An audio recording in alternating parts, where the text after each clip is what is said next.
नमस्कार दोस्तों, आपका अपना चैनल हिंदी जंक्शन पर मैं परवेश कुमार सिन्हा आप सभी का पुनः एक बार स्वागत करता हूं, अभिनंदन करता हूं। दोस्तों, आप सबको पता होगा कि बीपीएससी जो 3.0 का एग्ज़ाम हुआ था वो कैंसिल कर दिया गया है। फिर से एग्ज़ाम होगा तो आपके पास पुनः समय है तैयारी करने की। तो अगर आप बीपीएससी 3.0 का तैयारी कर रहे हैं तो ये वीडियो आपके लिए महत्वपूर्ण होने जा रहा है। तो वीडियो को अंत तक देखिएगा। अगर आप नए हैं तो चैनल को सब्सक्राइब कर दें और बेल आइकन को दबा दें ताकि मेरे आने वाला वीडियो का नोटिफिकेशन आपको मिलता रहे, और इसे दोस्तों में ज़्यादा से ज़्यादा शेयर करें ताकि हमें एक मोटिवेशन मिल सके। दोस्तों, अगर आप बीपीएससी शिक्षक भर्ती 3.0 हिंदी विषय के टीजीटी, पीजीटी यानी 6 से लेकर 12 तक किसी भी वर्ग की तैयारी कर रहे हैं तो ये वीडियो आपके लिए काफ़ी महत्वपूर्ण होने जा रहा है, क्योंकि इसमें हम लोग बीपीएससी द्वारा पूछे जाने वाले हिंदी के जो 80 प्रश्न होते हैं उसी को हम लोग देखेंगे। तो आप लोग वीडियो के अंत तक देखिएगा और जो है प्रश्नों को जवाब दीजिए और अंत में कमेंट करके बताइए कि आपका कितना सही हुआ है। तो आप सब मेरे साथ जुड़कर बीपीएससी 3.0 का तैयारी कर रहे हैं तो वीडियो ये जो है महत्वपूर्ण है।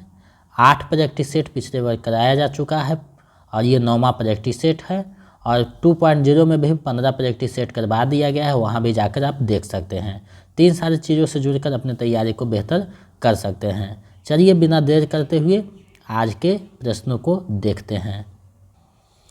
जैसा कि आप देख पा रहे हैं अभ्यास सेट 9 ये 9वां अभ्यास सेट है। 8 प्रैक्टिस सेट करवाया जा चुका है।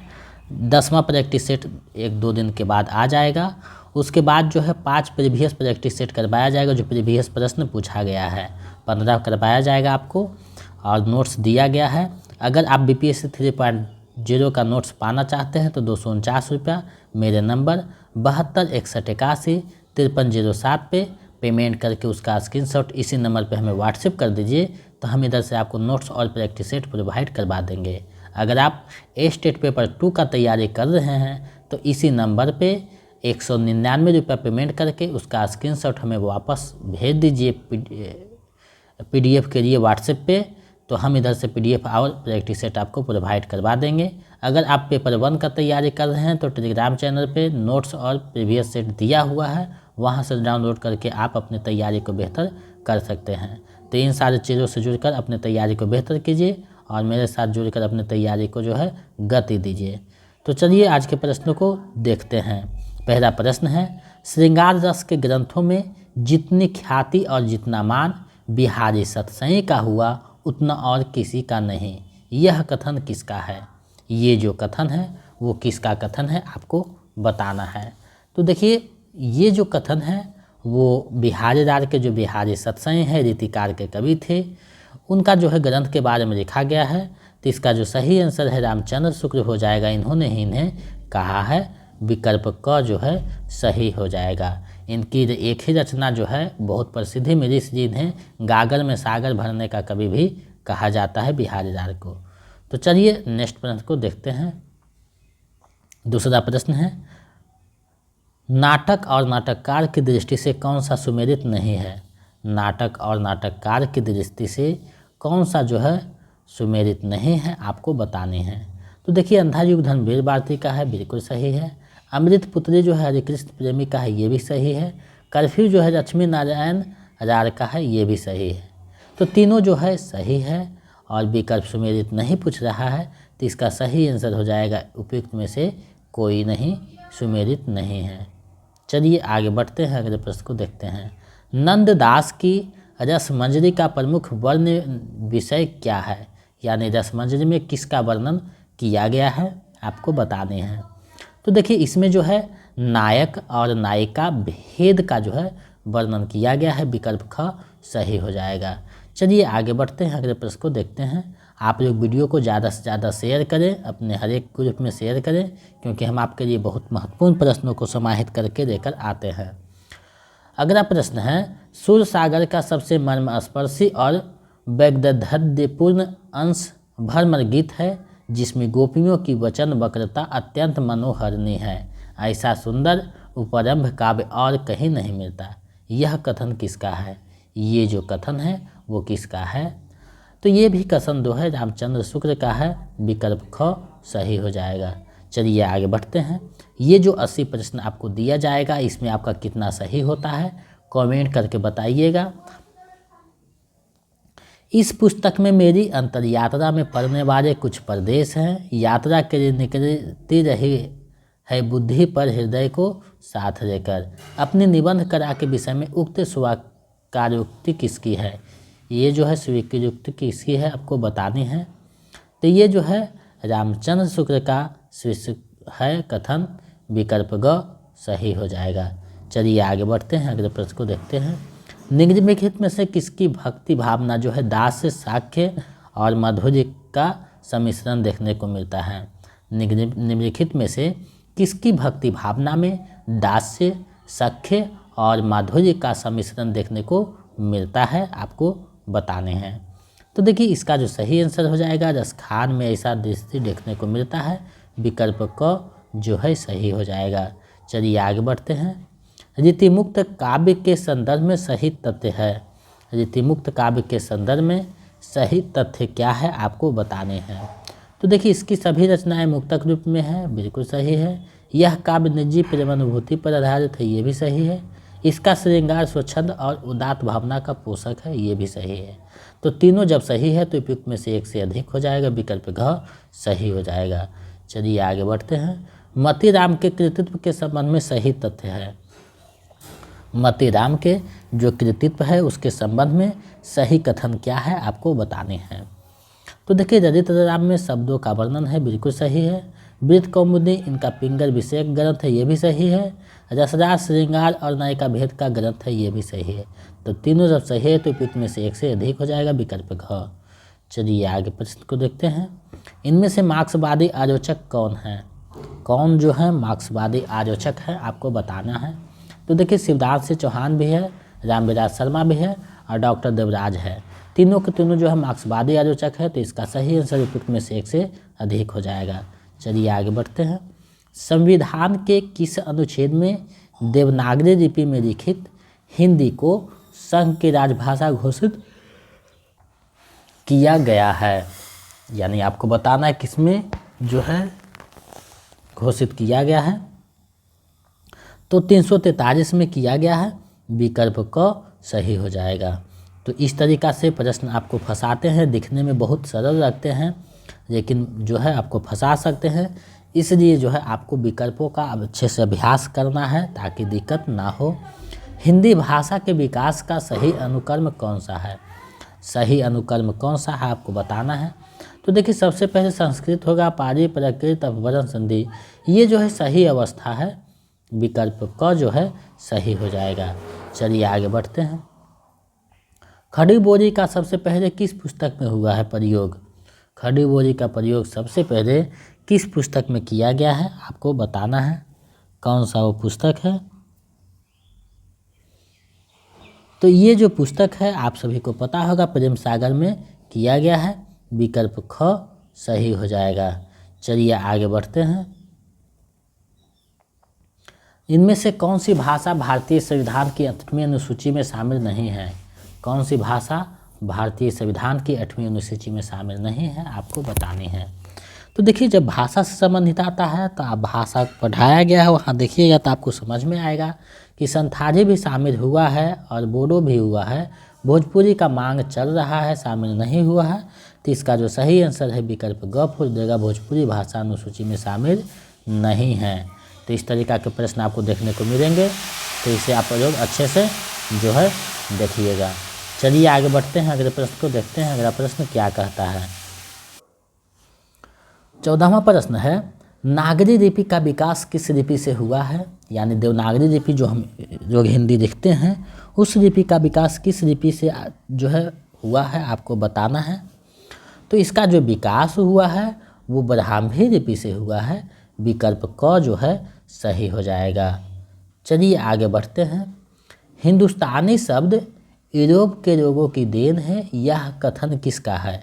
ये जो कथन है किसका है आपको बताना है।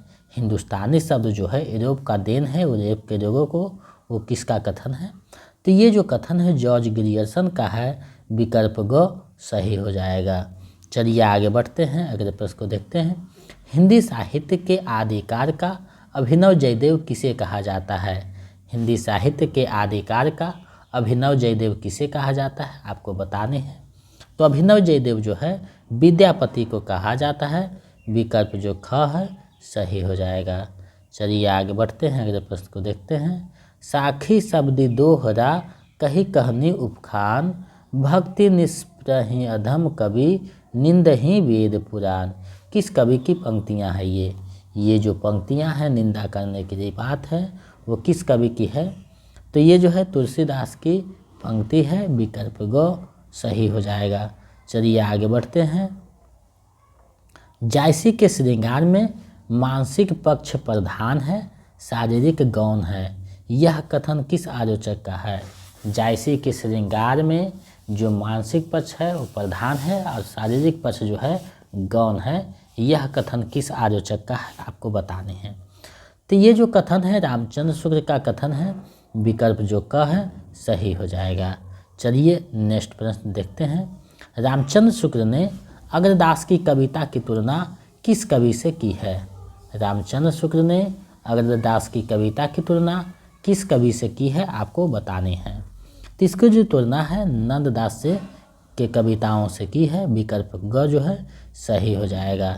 चलिए आगे बढ़ते हैं। समाज के हित में जैसे क्रांति की सतत प्रक्रिया काम्य है, वैसे ही रचना के हित में प्रयोग की। उपयुक्त कथन किस आलोचक का है? उपयुक्त जो कथन है किस आलोचक का है, आपको बताने हैं। तो ये जो कथन है नामवर सिंह का कथन है, विकल्प क जो है सही हो जाएगा। चलिए आगे बढ़ते हैं। समकालीन कविता का प्रवर्तक किसे माना जाता है? समकालीन कविता का प्रवर्तक किसे माना जाता है? तो इसका जो प्रवर्तक है सरब श्री राम सिंह को माना जाता है, विकल्प जो क है सही हो जाएगा। चलिए अगले प्रश्न को देखते हैं। शमशेर बहादुर सिंह को प्रणय जीवन का प्रसंगबद्ध रसवादी कवि किसने कहा है? प्रणय जीवन का प्रसंगबद्ध रसवादी कवि किसने कहा है, आपको बताने हैं। तो इसको जो है मुक्तिबोध ने ये कहा है, विकल्प ख सही हो जाएगा। चलिए आगे बढ़ते हैं, अगले प्रश्न को देखते हैं। निम्नलिखित में से कौन सा उपन्यास देवकी नंदन खत्री का है? निम्नलिखित में से कौन सा उपन्यास जो है देवकी नंदन खत्री का है, आपको बताना है। तो देवकी नंदन खत्री के बारे में ये जो है पूछा गया है, तो ये जो है आपको बताने हैं कौन सी है। तो देखिए नरेंद्र मोहिनी, कुसुमलता और चंद्रकांता, तीनों जो उपन्यास है देवकी नंदन खत्री का है, तो विकल्प घ सही हो जाएगा, उपयुक्त में से एक से अधिक। चलिए अगले प्रश्न को देखते हैं। विश्वनाथ प्रसाद किस उपन्यास का पात्र है? विश्वनाथ प्रसाद जो है वो किस उपन्यास का पात्र है, आपको बताने हैं। तो देखिए ये जो पात्र हैं वो मेरा आंचल उपन्यास जो है फणीश्वर नाथ रेणु का, जिसका प्रकाशन 1954 में हुआ था, उसी का पात्र है, विकल्प जो ख है सही हो जाएगा। चलिए आगे बढ़ते हैं। गोदान में गांधी और मार्क्स को प्रेमचंद ने घुरा दिया है, यह कथन किसका है? गोदान में गांधीवाद और मार्क्सवाद को जो प्रेमचंद ने घुरा मिला दिया है, यह किसका कथन है? ये जो कथन है वो किसका है, आपको बताना है। तो ये बच्चन सिंह का कथन है, विकल्प ग सही हो जाएगा। चलिए आगे बढ़ते हैं। इनमें से कौन मनोविश्लेषणवादी कथाकार नहीं है? इनमें से कौन मनोविश्लेषणवादी कथाकार नहीं पूछ रहा है? तो देखिए अज्ञेय भी है, जैनेन्द्र भी है, हीराचंद जोशी, तीनों मनोविश्लेषणवादी है। नहीं पूछा है तो इनमें से कोई नहीं हो जाएगा, विकल्प ग सही। चलिए आगे बढ़ते हैं। हिंदी का प्रथम व्याकरण लिखने वाला विद्वान है? हिंदी का प्रथम व्याकरण लिखने वाला विद्वान कौन है, आपको बताने हैं। तो देखिए हिंदी का जो प्रथम व्याकरण है उसको लिखने वाला जो विद्वान है वो जेसुआ केटरर है, विकल्प क सही हो जाएगा। इसका जो है व्याकरण का नाम है हिंदुस्तानी ग्रामर।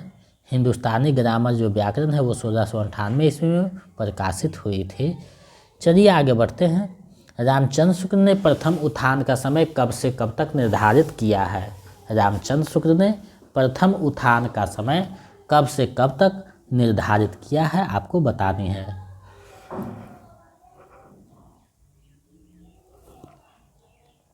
तो इन्होंने उसका जो समय है 1868 से 1893 तक माना है। ईस्वी में ये विकल्प ग जो है सही हो जाएगा। चलिए आगे बढ़ते हैं। इस संबंध के इसके अतिरिक्त और कुछ कहने की जगह न कि यह पूरा ग्रंथ वास्तव में जारी है। पृथ्वीराज रासो विषयक यह स्थापना किसकी है? पृथ्वीराज रासो के संबंध में यह जो स्थापना है किसका है? तो ये जो स्थापना है रामचंद्र शुक्र का है। विकल्प ख जो है सही हो जाएगा। चलिए आगे बढ़ते हैं। कौन सा विकल्प सुमेलित नहीं है? कौन सा विकल्प सुमेलित नहीं है आपको बतानी है। तो नेमिनाथ रास सुमतिगण का है, बिल्कुल सही है। भारतेश्वर बाहुबली रास आर्यभट्ट सूर्य का है, ये भी सही है। रेवंत गिरि रास जो है विजय सेन सूर्य के, ये भी सही है। और नहीं पूछ रहा है तो उपयुक्त में से कोई नहीं हो जाएगा। चलिए आगे बढ़ते हैं। पुष्य या पुण्य को हिंदी का प्रथम कवि किस आलोचक ने माना है? पुष्य या पुण्य को हिंदी का प्रथम कवि किस आलोचक ने माना है आपको बताने हैं। तो इसे जो है शिव श्री सेंगर ने अपनी रचना शिव श्री सरोज में माना है। विकल्प ग जो है सही हो जाएगा। चलिए आगे बढ़ते हैं। वीडियो को शेयर करते रहें और जो है आंसर देते चले। आपका कितना सही होता है अंत में कमेंट करके बताइएगा, क्योंकि प्रत्येक प्रश्न आपको मजबूत बनाएगा तैयारी की दृष्टि से, ताकि आप जो अच्छे से रिजल्ट दे सके। अपभ्रंश में दोहा काव्य की काव्य परंपरा का आरंभ किस कवि ने किया है? अपभ्रंश में दोहा काव्य की परंपरा का आरंभ किस कवि ने किया है? तो जोइंदू ने किया है। विकल्प जो ख है सही हो जाएगा। विकल्प ख जोइंदू ने किया है। आगे बढ़ते हैं। नाथ साहित्य का आरंभकर्ता किसे माना जाता है? नाथ साहित्य का आरंभकर्ता किसे माना जाता है? तो नाथ साहित्य का जो आरंभकर्ता है वो गोरखनाथ को माना जाता है। विकल्प ग सही हो जाएगा। चलिए आगे बढ़ते हैं। आर्हा खंड का दूसरा नाम है। आर्हा खंड का दूसरा नाम क्या है आपको बताना है। तो इसका दूसरा नाम जो है परमार्थ रासो है। विकल्प क सही हो जाएगा। परमार्थ रासो के जो रचनाकार हैं वो जगनिक है, आपको पता होना चाहिए। हमीर रासो को जो है सरंगधर है। और विसरदेव रासो के जो है नरपति नार है। तो ये आपको ध्यान में रखना है। चलिए आगे बढ़ते हैं। रहीम किसके दरबार में कवि थे? रहीम जो है किसके दरबार में कवि थे? अपनी जो है रचना से उस दरबार में लिखे करते थे।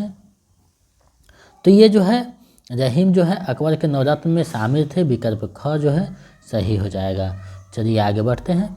रामानुज के श्री संप्रदाय में किसकी उपासना होती थी? रामानुज के जो श्री संप्रदाय है उसमें किसकी उपासना होती थी, यही आपको बताना है। तो देखिए श्री संप्रदाय में जो है भगवान विष्णु का जो है उपासना किया जाता है। तो इसका जो सही आंसर हो जाएगा विकल्प ग हो जाएगा। विष्णु की उपासना की जाती है। चलिए आगे बढ़ते हैं। भक्ति काव्य को भारतीय चिंतन धारा का स्वाभाविक विकास किसने माना है? भक्ति काव्य को भारतीय चिंतन धारा का स्वाभाविक विकास किसने माना है आपको बताने हैं। तो ये जो मानने वाले विद्वान में थे ये हजारी प्रसाद द्विवेदी मानते हैं। विकल्प ग सही हो जाएगा। चलिए आगे बढ़ते हैं। उत्पत्तिवाद या आरोपवाद किस आचार्य का मत है? उत्पत्तिवाद या आरोपवाद किस आचार्य का मत है? तो ये जो मत जी दिया गया है भट्ट के द्वारा दिया गया है। विकल्प ग सही हो जाएगा। चलिए आगे बढ़ते हैं। नारी विमर्श पर लिखने वाली पहली लेखिका है। नारी विमर्श पर लिखने वाली पहली लेखिका कौन है आपको बताना है। नारी की समस्या को दिखाया है वो पहले रचनाकार कौन है जिन्होंने दिखाने का प्रयास किया है। तो पहले रचनाकार वो जो नाम आएगा महादेवी वर्मा का आ जाएगा। विकल्प ख हो जाएगा। जो औरत की दशा को चित्रित किया है अपनी रचनाओं में। चलिए आगे बढ़ते हैं। भारतीय नारी की समस्याओं को आधार बनाकर महादेवी वर्मा ने कौन सा ग्रंथ लिखा है? भारतीय नारी की समस्याओं को आधार बनाकर महादेवी वर्मा ने कौन सा ग्रंथ लिखा है, ये आपको बताना है। तो वो जो लिखने वाले हैं वो श्रृंखला की कड़ियाँ लिखते हैं, उसमें महिला की समस्या को दिखाते हैं। विकल्प ग जो है सही हो जाएगा। चलिए आगे बढ़ते हैं। हिंदी वर्णमाला में अन और अह क्या है? हिंदी वर्णमाला में अन और अह क्या है, आपको बताना है। तो ये दोनों जो वर्ण है वो अयोगवाह वर्ण है। विकल्प जो है ग सही हो जाएगा। आप लोग देखते होंगे कि इसका जो है प्रयोग हिंदी में किया जाता है, तो ये जो है अयोगवाह है। चलिए आगे बढ़ते हैं। डॉक्टर सुनीति कुमार चटर्जी के अनुसार पूर्वी हिंदी आधुनिक भारतीय आर्य भाषाओं के किस वर्ग में आती है? सुनीति कुमार के चटर्जी के अनुसार जो है आपको जवाब देना है, तो ये प्राच्य में आती है। विकल्प क सही हो जाएगा। चलिए अगले प्रश्न को देखते हैं। संस्कृत का कोई भी शब्द मनचाहे ढंग से तोड़ मरोड़ कर तद्भव नहीं बनाया जा सकता। उपयुक्त विचार किस विद्वान का है? ये जो विचार है वो किस विद्वान का है, आपको बताने हैं। तो ये जो विचार है रामविलास शर्मा का दिया हुआ है। विकल्प क सही हो जाएगा। चलिए आगे बढ़ते हैं। 12 बोधनी मासिक पत्रिका का प्रकाशन कहाँ से होता था? 12 बोधनी जो मासिक पत्रिका है उसका प्रकाशन कहाँ से होता था? तो बनारस से होता था। विकल्प ग सही हो जाएगा। इसकी जो शुरुआत है 1974 में भारतेंदु हरिश्चंद्र ने किया था। विकल्प ग जो है सही हो जाएगा। चलिए आगे बढ़ते हैं। निम्नलिखित में कौन जो है तार सप्तक के कवि नहीं है? देखिए यहाँ थोड़ा सा टाइपिंग मिस्टेक हुआ है, कवि नहीं है। कौन से जो है तार सप्तक के कवि नहीं हैं, आपको बताने हैं। तो देखिए भारत भूषण भी अग्रवाल है, नेमीचंद्र जैन भी है, रामविलास शर्मा भी है, लेकिन और विकल्प में नहीं है। तो इसका जो सही आंसर है विकल्प ग हो जाएगा। विकल्प में से कोई भी नहीं है। चलिए आगे बढ़ते हैं। हिंदी नवरत्न में सर्वोच्च स्थान किस कवि को दिया गया? हिंदी नवरत्न में सर्वोच्च स्थान किस कवि को दिया गया है, ये बताना है। जो हिंदी नवरत्न जो पुस्तक है उसमें किस कवि को स्थान दिया गया है प्रमुखता से? तो देखिए इसमें जो है तुलसीदास को प्रमुखता से स्थान दिया गया है। विकल्प ग सही हो जाएगा। मिश्र बंधुओं ने हिंदी नवरत्न का 1910 में प्रकाशन किया था। चलिए आगे बढ़ते हैं। कामायनी के निम्न सर्गों का सही अनुक्रम क्या है? कामायनी के निम्न सर्गों का जो सही अनुक्रम क्या है, आपको बताने हैं। तो देखिए ये जो सर्ग है बराबर आपको एग्जाम में तो कहीं ना कहीं देखने को मिलता है। तो कर्म के बाद ईर्ष्या, ईर्ष्या के बाद एरा, एरा के बाद स्वप्न जो है इस प्रकार से रहेगा। विकल्प ख सही हो जाएगा। चिंता से जो है शुरू होता है। चलिए आगे बढ़ते हैं। किस उपन्यास पर साहित्य अकादमी पुरस्कार नहीं मिला? किस उपन्यास पर जो है साहित्य अकादमी पुरस्कार रचना को नहीं मिला है, आपको बताने हैं। तो देखिए रेहन पर रघु के लिए भी मिला है। उसके बाद जो है कितने पाकिस्तान के लिए भी मिला है। इन्हीं हथियार से तीनों के लिए मिला था और नहीं पूछा है तो फिर उनमें से कोई नहीं हो जाएगा। रेहन पर रघु जो है काशीनाथ सिंह की रचना है और कितने पाकिस्तान कमलेश्वर का है। इन्हीं हथियारों से अमरकांत का उपन्यास है। तो ये आपको ध्यान रखना है। चलिए आगे बढ़ते हैं। एक भाषा के अंतर्गत जब कई अलग अलग रूप विकसित हो जाते हैं तो उन्हें बोली कहते हैं। यह कथन किसका है? एक भाषा के अंतर्गत जब कई अलग अलग रूप विकसित हो जाते हैं तो उन्हें बोली कहते हैं। यह कथन किसका है? तो ये जो कथन है आपको पता होना चाहिए, भोलानाथ तिवारी का है। विकल्प ग सही हो जाएगा। चलिए आगे बढ़ते हैं। राजभाषा अधिनियम कब बना? राजभाषा अधिनियम कब बना? तो ये जो नियम बनता है वो 1963 में बनता है। विकल्प ख सही हो जाएगा। राजभाषा आयोग का स्थापना 1955 में होता है और 68 से अपना काम प्रारंभ करता है। तो ये आपको ध्यान में रखना है। चलिए आगे बढ़ते हैं। महेश की किताब इस वाक्य में कौन कारक है? महेश की किताब इस वाक्य में जो है कौन सा कारक चिन्ह है, आपको बताने हैं। तो इसमें जो है विकल्प ख सही हो जाएगा। संबंध है, यानी महेश की किताब जो है दोनों में संबंध दिखाया जा रहा है तो संबंध कारक हो जाएगा। विकल्प ख। चलिए आगे बढ़ते हैं। देखिए व्याकरण के प्रश्न आपको देखने में सरल लगेंगे, लेकिन विकल्प में उलझाया हुआ रहता है, तो आप लोग अच्छे से सोच समझ के बनाइएगा ताकि एक एक नंबर आपके झोले में आ सके। आशीर्वाद शब्द किस रिंग का उदाहरण है? आशीर्वाद शब्द किस रिंग का जो है उदाहरण है आपको बताने हैं। तो ये जो है पुल्लिंग का उदाहरण है, विकल्प क सही हो जाएगा। चलिए आगे बढ़ते हैं। निम्नलिखित में कौन सा भाववाचक संज्ञा का उदाहरण है? निम्नलिखित में कौन सा जो है भाववाचक संज्ञा का उदाहरण है आपको बताना है। तो देखिए भाववाचक संज्ञा जिसमें भावना रहे, मंत्री नहीं है, हीरा नहीं है, दोनों नहीं है, तो नम्रता जो है भाववाचक संज्ञा है, नम्रता भाववाचक संज्ञा है, विकल्प ग सही हो जाएगा। चलिए आगे बढ़ते हैं। उसमें व्यंजनों की संख्या कितनी है? उसमें व्यंजनों की संख्या कितनी है? तो देखिए उत्स्म व्यंजन जो है 4 प्रकार के होते हैं, विकल्प ख सही हो जाएगा, जिसमें तदाबी सा, मूर्धन्य सा, दंती सा, ह, छ, तदा, ह, तीनों सा हो जाएगा और ह हो जाएगा। ये आपको ध्यान में रखना है, 4 जो हैं। चलिए आगे बढ़ते हैं। मंडल शब्द में संज्ञा है, मंडल शब्द में संज्ञा है, तो मंडल शब्द में कौन सा संज्ञा है आपको बताने हैं। तो देखिए मंडल शब्द जो है समूहवाचक संज्ञा का उदाहरण है, विकल्प ग सही हो जाएगा। चलिए आगे बढ़ते हैं। मैंने कुछ नहीं खाया, इस वाक्य में कुछ किस सर्वनाम का उदाहरण है? मैंने कुछ नहीं खाया, इस वाक्य में कुछ जो है किस सर्वनाम का उदाहरण है आपको बताना है। तो ये जो उदाहरण है अनिश्चयवाचक का जो है उदाहरण है, विकल्प ग सही हो जाएगा। चलिए आगे बढ़ते हैं। पगड़ी शब्द है, कौन सा शब्द है पगड़ी आपको बतानी है। तो पगड़ी जो शब्द है अपना देश में इसका जो है निर्माण किया गया है, तो इससे देशज शब्द हो जाएगा, विकल्प ख। चलिए आगे बढ़ते हैं। विभा आज विद्यालय नहीं गई क्योंकि पानी बरस रहा था, किस वाक्य का उदाहरण है?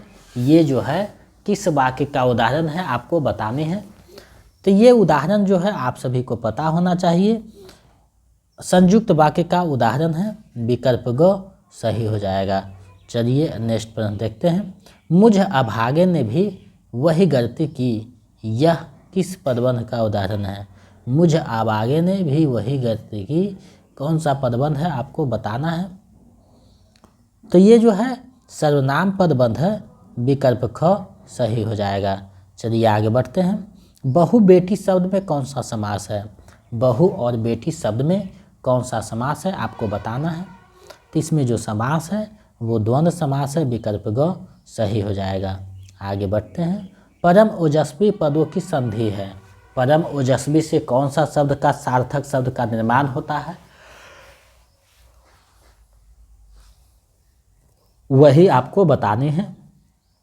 तो देखिए परम ओजस्वी मतलब परमोजस्वी, विकल्प ख परमोजस्वी, विकल्प ख सही हो जाएगा। चलिए आगे बढ़ते हैं। नाच, थोड़ा सा टाइपिंग हुआ है। नाच न जाने आंगन टेढ़ा लोकोक्ति का अर्थ है। नाच न जाने आंगन टेढ़ा लोकोक्ति का अर्थ क्या है आपको बताना है।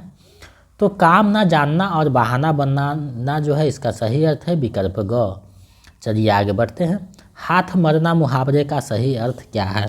हाथ मरना मुहावरे का सही अर्थ क्या है? तो हाथ मरना मुहावरे का सही अर्थ है पछताना, जो विकल्प में नहीं है, तो इसका सही आंसर उपयुक्त में से कोई नहीं हो जाएगा। चलिए आगे बढ़ते हैं। गमन शब्द का विलोम है, गमन शब्द का विलोम कौन सा है आपको बताना है। तो गमन शब्द मतलब जाना होता है, तो जाना का आना हो जाएगा, यानी आगमन हो जाएगा, जो कि विकल्प में नहीं है, इसलिए उपयुक्त में से कोई नहीं हो जाएगा। चलिए आगे बढ़ते हैं। गुलाब शब्द में प्रत्यय है, गुलाब जो शब्द है उसमें प्रत्यय है, कौन सा प्रत्यय है गुलाब शब्द में? तो उसमें जो प्रत्यय है आब प्रत्यय है, विकल्प ख सही हो जाएगा।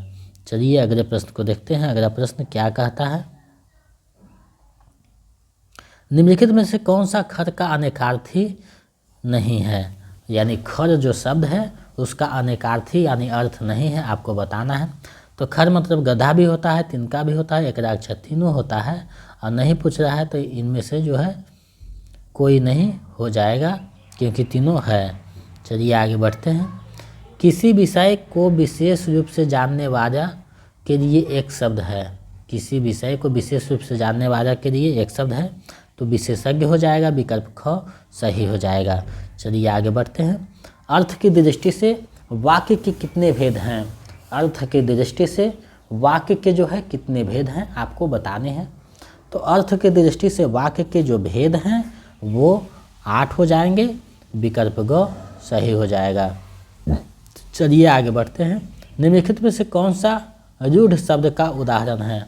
रूढ़ शब्द जिसका अर्थ परिवर्तन नहीं हो, स्त्रीलिंग या पुल्लिंग कहीं भी हो तो उसका अर्थ नहीं बदले, वैसा ही प्रयोग हो तो उसे रूढ़ कहेंगे। तो इसका जो है सही आंसर विकल्प क हो जाएगा, यानी पीड़ा शब्द है।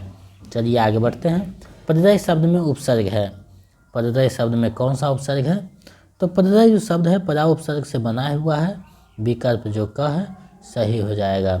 चलिए आगे बढ़ते हैं। साहित्य दर्पण किसकी रचना है? साहित्य दर्पण जो है वो किसकी रचना है आपको बतानी है। तो साहित्य दर्पण जो रचना है वो पंडित विश्वनाथ का है, विकल्प ग सही हो जाएगा। चलिए आगे बढ़ते हैं। प्रायः श्रृंगार, करुण, शांत और हास्य रसों में कौन सा गुण होता है? प्रायः श्रृंगार, करुण, शांत और हास्य रसों में कौन सा गुण होता है? तो इन सारे में जब देखिएगा तो माधुर्य गुण आपको दिखाई देगा, विकल्प ग सही हो जाएगा। चलिए आगे बढ़ते हैं। आप लोग वीडियो को ज़्यादा से ज़्यादा शेयर करते रहिए, क्योंकि आपके लिए हम महत्वपूर्ण प्रश्नों को बनाकर लेकर आते हैं। समय नहीं मिलता है, फिर भी हम समय को मैनेज करते हुए प्रैक्टिस सेट आपको करवा रहे हैं। बीपीएससी का जो 2.0 हुआ था उसको आप देख सकते हैं, पूरे क्लास को अपने तैयारी को बेहतर कर सकते हैं। स्टेट का क्लास ख़त्म हो चुका है, पिछले बार भी अगले बार भी। अब 1-2 जो है प्रैक्टिस सेट और होली में अगर समय मिलेगा तो बना करके आपको उपलब्ध करवा देंगे। तो जो है तैयारी आपको लगभग हो जाएगा। जो नोट्स दिया गया है उसका रिवीजन करते रहें, बार बार रिवीजन करें ताकि आपका रिजल्ट हो सके। उषा सुनहरे तीर बरसती, जय लक्ष्मी सी उदित हुई, उधर पराजित काल रात्रि भी जल में अंतर्निहित हुई। उपयुक्त पंक्तियों में कौन सी शब्द शक्ति है? ये जो पंक्ति है उसमें कौन सी शब्द शक्ति है? तो इसमें जो है रक्षण बनाकर किया गया है, विकल्प ख सही हो जाएगा। चलिए आगे बढ़ते हैं। निम्नलिखित में से कौन जो है संचारी भाव है? निम्नलिखित में कौन जो है संचारी भाव है? तो देखिए जड़ता, गर्व और निर्वेद तीनों जो है संचारी भाव है, इसको बचा कर रखिए, देखिए ताकि ये जो है समझ में आ सके, क्योंकि संचारी भाव से भी प्रश्न पूछे जाते हैं इस प्रकार से। तो आप लोग इसको देखिए और संचारी भाव का जो है दिया गया है, सभी को 1-2 बार देख लीजिए कौन कौन है कौन कौन नहीं है। तो इसका जो सही आंसर है विकल्प घ हो जाएगा, उपयुक्त में से एक से अधिक। चलिए आगे बढ़ते हैं। हिंदी के किस आचार्य ने क्षर नामक संचारी भाव को प्रसारित किया है? यानी प्रचारित किया है। जैसे 33 संचारी भाव है, लेकिन क्षर का ये प्रचारित करते हैं तो 34 हो जाता है। तो इन्होंने क्षर को जो है प्रचारित किया है, वो कवि कौन है? तो कवि देव हैं, विकल्प ख सही हो जाएगा। चलिए आगे बढ़ते हैं। सबसे पहले इसको पढ़िए, गद्यांश है। इस गद्यांश को पढ़ करके आपके 5 प्रश्नों को जवाब देना है। तो गद्यांश हम लोग सबसे पहले पढ़ते हैं। विद्यार्थी कार्य में जो संस्कार पड़ जाते हैं, जीवन भर वही संस्कार अमिट रहते हैं।